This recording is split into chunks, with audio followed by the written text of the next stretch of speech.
Overdue loan पे हम new loan कैसे ले सकते हैं। जैसा कि आपने यूट्यूब की थंबनेल में देखा, टाइटल में देखा, ओवरड्यू लोन चल रहा है तो आपको न्यू लोन कैसे मिलेगा, तो जिसके लिए हम आज इस वीडियो में बात करने वाले हैं। तो वीडियो को बिल्कुल भी स्किप मत करना। अगर वीडियो पसंद आए तो वीडियो को लाइक कर देना, साथ में ही चैनल पे नए चैनल को सब्सक्राइब करके बेल आइकन को पे सेट कर देना, जिससे आने वाली हर एक न्यू वीडियो की नोटिफिकेशन आपको सबसे पहले मिल जाएगी। तो गाइज आज इस वीडियो में बात करने वाले हैं, अगर आपका लोन अमाउंट ओवरड्यू चल रहा है तो आपको उसको कैसे रिपेमेंट करना है एंड आपको कैसे उस पर कुछ % का ऑफ मिलेगा, मतलब कि आपको जो अमाउंट है उसको कैसे OTS करना है, सब कुछ आपको इस वीडियो में बताऊंगा। एंड न्यू लोन के लिए आपको कैसे अप्लाई करना है वो भी आपको इस वीडियो में बताने वाला हूँ। तो वीडियो को बिल्कुल भी स्किप मत करना, आपको एक्सप्लेन भी करूँगा।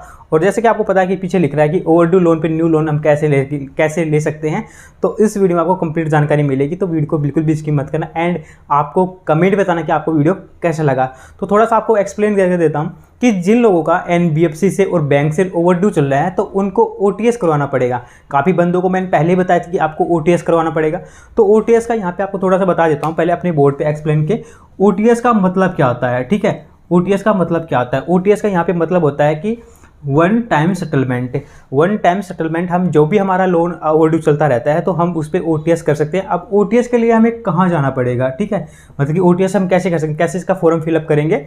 सबसे पहले आपको OTS बैंक और NBFC से आपका फाइनेंस चल रहा होगा, ठीक है, NBFC से जो भी आपका बैंक और NBFC से जो भी लोन का अमाउंट का ओवरड्यू चल रहा है। जैसे अभी क्या हुआ, लॉकडाउन की वजह से बहुत सारे ऐसे लोग हैं जिनके पास पैसे नहीं है, अपना लोन रीपेमेंट नहीं किया टाइम से, तो जिनका 10,000 ओवरड्यू था वो भी 10,000 से बढ़ के 20,000 हो गया, उनका डबल हो गया, डबल अमाउंट में हो गया। तो आपको पता ही है कि कंपनी जो भी होती है आपका सिविल स्कोर इसमें लो हो जाता है अगर आपका ओवरड्यू लोन चल रहा है तो, और आपको कोई भी लोन अप्लाई करते हो उसमें आपका लोन रिजेक्ट हो जाता है। लेकिन आज आपको थोड़ा सा एक्सप्लेन करूंगा कि आपको न्यू लोन कैसे मिलेगा, इस पर OTS कैसे होगा। जैसे कि आपको पता है कि आपका अनसिक्योर लोन होता है, अगर पर्सनल लोन होगा या सिक्योर लोन और अनसिक्योर लोन दोनों के लिए बताऊंगा, क्योंकि बैंक के पास एक OTS की सुविधा होती है। अगर आपका अमाउंट 1 लाख रुपए है तो आपको उस पर 40% ऑफ मिलेगा। ओके, 40% ऑफ ये मिलेगा आपको 1 लाख की अमाउंट में, आपको 40% ऑफ मिलेगा। मतलब कि आपको बैंक को 1 लाख रुपए की जगह सिर्फ आपको 60,000 ही वहाँ पे करने हैं, मतलब कि 60,000 में आपका जो ओवरड्यू है इस ओवरड्यू क्लियर हो जाएगा। अब इसमें क्या होता है कि बैंक के बीच में और आपके बीच में एक एग्रीमेंट साइन होता है, और एग्रीमेंट साइन करने के लिए आपको पहले बैंक विजिट करना पड़ता है। बैंक में आपको कुछ फॉर्म फिलअप करने पड़ते हैं OTS के। तो OTS के जो पहले ही इसकी जो फर्स्ट स्टेप है वो आपको बैंक से ही फॉलो करनी पड़ती है। कुछ एग्रीमेंट होते हैं जिनमें भी मतलब 60,000 में भी आपको 10 से 15% का ऑफ मिल जाएगा। मतलब कि अगर आपको देखो तो आपको कम से कम भी 1 लाख के 50% ये अमाउंट आपको बैंक को रीपेमेंट करनी है, और ये भी एक साथ रीपेमेंट नहीं करनी होगी, 3 से 4 इंस्टॉलमेंट में आपको 3 से 4 EMI के अंदर आपको पे करनी होगी। तो इस तरह से हम जो भी फाइनेंस से हमारा लोन चल रहा है तो सबसे पहले आपको बैंक को कांटेक्ट करना है। अगर आपका लोन अमाउंट ज़्यादा हो, क्योंकि मेरे पास काफ़ी बंदे ऐसे भी हैं जिनका 2 लाख तक ओवरड्यू चल रहा है, कई ऐसे भी हैं जिनका 74,000, 75,000, 80,000 या 50,000 तक भी ओवरड्यू चल रहा है और उनका पेमेंट रीपेमेंट नहीं हो पा रहा है, क्योंकि बोलते हैं कि सर हमारे पास कोई अमाउंट ही नहीं है और कहीं से न्यू लोन हो नहीं रहा कि हम इसको पेमेंट करें। तो न्यू लोन आपका होगा नहीं जब तक आप ओवरड्यू अमाउंट क्लियर नहीं करोगे, तो आपका जो न्यू लोन स्टेट में जो भी आप पर्सनल लोन या बिजनेस लोन करवाना चाहते हो वो नहीं होगा, क्योंकि आपका ऑलरेडी अमाउंट चल रहा है तो आपको बैंक लोन क्यों देगा। तो सबसे पहले आपको इस कंडीशन में क्या करना है, सबसे पहले आपको बैंक विजिट करना है। एंड बैंक विजिट करने के लिए आपको सबसे पहले OTS का फॉर्म भरना पड़ेगा। ओके, OTS का यहाँ पे आपको फॉर्म भरना पड़ेगा। OTS का फर्स्ट स्टेप होता है, सबसे पहले आपको बैंक और बैंक के बीच में आपके बीच में एक एग्रीमेंट साइन होता है, जिसके अंदर आपको 40% ऑफ तो OTS से मिलता है एंड 10% या 15% ही बैंक की तरफ से आपको मिल पाता है। तो टोटल अगर आपको बात की जाए तो आपको 50% ऑफ मिल जाता है एंड आपको 1 लाख की जगह आपको 50,000 ही, वो भी आपको 3 से 4 इंस्टॉलमेंट में पे करने पड़ते हैं, जिसमें आपका OTS का जो भी सुविधा रहती है वो आपको मिल जाती है एंड आपके जो भी ओवरड्यू लोन चल रहे हैं तो कैंसिल हो जाते हैं। अब ओवरड्यू के कुछ नेगेटिव इफेक्ट भी है, मतलब कि पॉजिटिव भी है तो नेगेटिव भी है। अब नेगेटिव ये है कि अगर आप OTS करवाते हो तो OTS आपको एक ही बार होता है।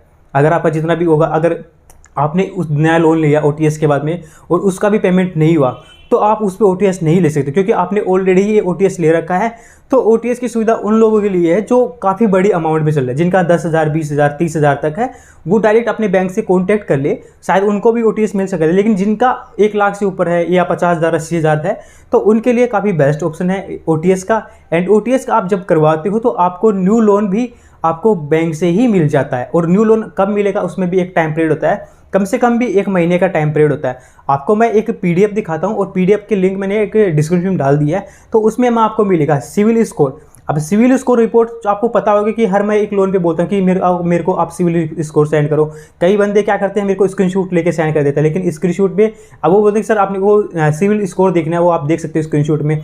नहीं, ऐसा नहीं होता। आपने कितनी जगह पे इंक्वायरी की है, इंक्वायरी भी देखनी जरूरी होती है। तो इंक्वायरी के लिए आपको बताता हूँ इस वीडियो में, क्योंकि इंक्वायरी क्या होता है कि हमने जैसे एचडीएफसी के अंदर, ठीक है, एचडीएफसी, यस बैंक और एसबीआई बैंक, तीनों जगह पे लोन अप्लाई किया और तीनों जगह ने हमारा, इस बैंक ने भी एचडीएफसी ने रिजेक्ट कर दिया, यस बैंक ने भी रिजेक्ट कर दिया और एसबीआई ने भी रिजेक्ट कर दिया।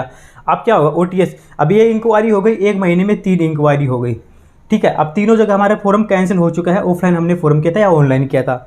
अब क्या होता है कि हम चौथी जगह, जैसे हम एक्सिस में लगाएंगे, एक्सिस बैंक में हमने फॉर्म लगाया, तो एक्सिस क्या करेगा, एक्सिस चेक करेगा कि आपकी इंक्वायरी कहाँ पे हो रखी है, तो वो बैंक चेक करेगा। पहले आपने यस बैंक में लगाई, फिर आपने एचडीएफसी में लगाई, फिर एसबीआई में, तो उसका रीजन जाएगा। अगर इस बंदे की प्रोफाइल सही है तो यहाँ पे रिजेक्ट होने का रीज़न क्या है, तो वो क्या करेगा, ये एक्सिस बैंक आपको टाइम पीरियड देगा, आपको 1 महीना या 1 महीना या 2 महीने का टाइम पीरियड देगा कि आपकी जो फाइल है 1 महीने के बाद ही इसमें वापस री लॉगिन होगी और उसके बाद में आपकी प्रोफाइल चेक होने के बाद में आपको लोन मिलेगा। तो ये हो गया सबसे पहले आपको। अगर ओवरड्यू का मेन जो रीज़न है वो है, और यही सबसे बड़ा रीज़न है, अगर आपका ओवरड्यू लोन चल रहा है, सबसे बेस्ट आपको इस वीडियो के एंड में बताने वाला हूँ, एक ऑप्शन और बताऊँगा। अगर आपका ओवरड्यू चल रहा है तो आपको सबसे पहले फर्स्ट स्टेप है, आपको ओटीएस लेना होगा। अगर आपका ओवरड्यू लोन चल रहा है तो, अगर कई ऐसे भी बोलते हैं सर मेरा क्रेडिट बी से चल रहा है तो मैं कैसे बैंक विजिट करूंगा, कैसे उसकी ब्रांच विजिट करूंगा, अब उसका भी सॉल्यूशन आपको इस वीडियो में देने वाला हूं। सबसे पहले हम बात कर रहे हैं इसमें बैंक की। तो बैंक में तो आप फिजिकल अब वहाँ पे जाके भी आप मैनेजर से भी बात कर सकते हो कि सर मेरा ऐसा लोन चल रहा है और मेरे को ओटीएस करवाना है। तो ओटीएस के लिए आपको वहाँ पे कुछ फॉर्म मिलेगा, आपको कुछ जानकारी भी मिल सकती है वहाँ पे, एंड आपको जो भी क्राइटेरिया, जो भी रहेगा, जो भी रूल्स रहेंगे, आपको वो जो बैंक है, हर एक बैंक के थोड़े अलग होते हैं। तो जिसमें यस बैंक के अलग होते हैं, एसबीआई के अलग होते हैं, तो कुछ बैंकों के अलग होते हैं। और डिस्काउंट भी जो कुछ परसेंटेज का भी, जैसे आपको ओटीएस से 40% ऑफ मिलेगा और किसी बैंक से भी आपको 10% कम ऑफ मिलेगा, तो टोटल हो गया आपका 50% ऑफ। लेकिन हर एक बैंक का अलग होता है, किसी बैंक में आपको 30% तक भी ऑफ मिलता है। तो आपको सबसे पहले बैंक विजिट करना है। अब बात करते हैं कि ऐप्स लोन, जैसे आपने क्रेडिट बी से लोन लेकर रखा है, ठीक है, क्रेडिट बी से, नावी से, ठीक है, मनी यू से आपने लोन ले रखा है। तो ये 3 एप्लीकेशन से आपने लोन ले रखा है, तो आपको कैसे इसमें करना पड़ेगा, आपको टोल फ्री नंबर पे कॉल करना होगा क्या, क्योंकि हर एक एप्लीकेशन के टोल फ्री नंबर होते हैं और वहाँ से आपको ओटीएस के लिए कुछ सजेस्ट करेंगे या कुछ फॉर्म आपको ऑनलाइन फिलअप करना पड़ेगा और आपको मेल भी करनी पड़ेगी क्रेडिट बी के ऑफिशियल मेल पे, तब जाके आपका ओटीएस होगा। और ये ओटीएस होने के 1 मंथ के बाद में आपका न्यू लोन अप्लाई होगा। और यही थोड़ी सी प्रोसेस है। और इसमें मेरी ऑडियंस को ऐसे बताया कि थोड़ा सा एक्सप्लेन कर दिया मैंने अपने ओटीएस को लेके, क्योंकि बहुत सारे मैंने लोगों को बताया कि आप ओटीएस कर लो, तो सर ओटीएस क्या है, सर ओटीएस कैसे करें, ओटीएस के लिए हमें क्या करना पड़ेगा, ओटीएस के लिए हमें कितने पैसे देने पड़ेंगे, तो वो सब मैंने आपको इस वीडियो में बता दिया है। ओटीएस का सबसे पहला स्टेप होता है वो आपको बैंक विजिट करना पड़ेगा एंड वहाँ से आपको ओटीएस के लिए पूछना पड़ेगा। तो इसमें जानकारी थी। अगर आपको कुछ भी डाउट होता है तो मेरे को इंस्टाग्राम पे एंड व्हाट्सएप पे मेरे को कॉल कर सकते हो। एंड आई होप कि आपको ये जानकारी अच्छी लगेगी। अगर अच्छी लगी तो वीडियो को लाइक कर देना, साथ में ही चैनल पे नए चैनल को सब्सक्राइब करके बेल आइकन को पे सेट कर देना, जिससे आने वाली हर एक न्यू वीडियो की नोटिफिकेशन आपको सबसे पहले मिल जाएगी। मिलते हैं गाइज नेक्स्ट वीडियो में। जय हिंद, वंदे मातरम। और गाइज आपको कुछ जानकारी आपको वीडियो की डिस्क्रिप्शन मिल जाएगी, हिंदी में मैंने वहाँ पे लिख दिया है एंड टाइप कर दिया, तो उसको भी जरूर से एक बार रीड कर लेना। Bye bye, take care.